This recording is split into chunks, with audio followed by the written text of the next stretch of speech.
Union européenne. Projet de financement en bonne voie.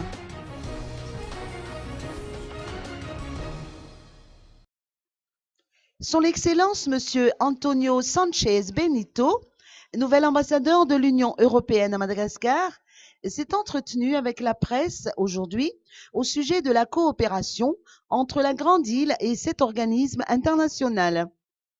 Il a fait savoir à cette occasion que l'Union européenne attend d'être informée du programme de développement ainsi que des priorités des autorités malgaches pour tracer ses projets de financement.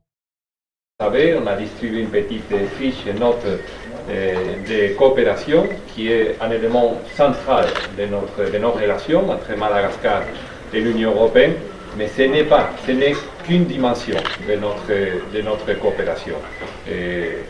Les relations entre l'Union européenne et Madagascar sont multidimensionnelles. Il y a un dialogue politique important en tant que partenaire de long terme, partenaire stratégique, au sein des centres internationaux, au sein aussi du partenariat entre l'Union européenne et l'Afrique. Madagascar est un pays important en Afrique et dans la région de l'océan Indien. Et il y a des questions globales, des défis globaux, comme par exemple la lutte contre le changement climatique et la biodiversité, qui sont importants dans cette relation entre l'Union européenne et Madagascar. Il y a une relation aussi commerciale, économique très importante. Et l'Union européenne est le partenaire le plus important compte tenu de tous les États membres et les partenaires les plus importants avec différence de Madagascar du point de vue commercial et économique. Et maintenant, nous faisons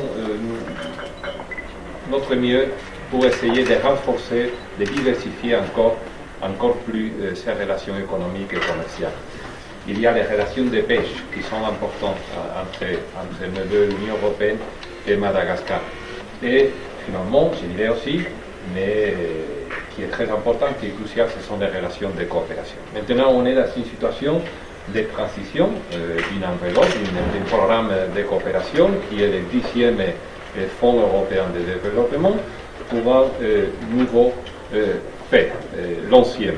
On est en train de faire la programmation en contact avec les responsables du gouvernement, en premier lieu avec le président de la République et le gouvernement, mais aussi avec les acteurs publics, les agents, nos partenaires, et les États membres, bien sûr, de l'Union européenne.